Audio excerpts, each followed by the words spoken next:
Bukog sa mga namatay nga NPA nakalutan sa Agusan del Sur. Dugang detalye sa aron nato pinaagi ni Argel Relator live. Argel. Yes, gawa sa mga nakalutang bukog sa mga kanhi NPA members nga namatay, laing mga armas sab ang gisurrender sa mga kanhi miyembro sa NPA ay nagikuptan didto sa kalihukan.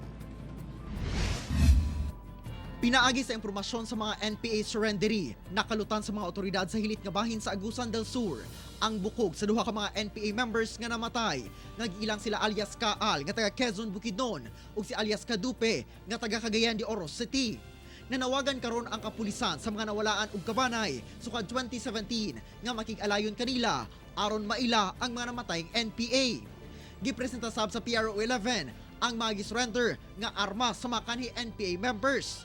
Usa ka M14 rifle nga naay tulo ka magazines, usa ka Springfield Garand rifle, usa ka anti-personal mine ug mga buhing bala. Meron kaming inihanda ng mga pulis sa barangay to cover those areas that will be left behind by the military.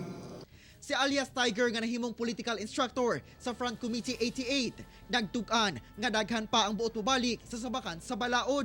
Dua sa akong asawa. Dua mi sa akong asawa na surrender kay unang-una nagtago-tago man mi amo ah. Nagtago-tago mi tungod kay unang-una mahadlok man lagi mi nga madakpan mi.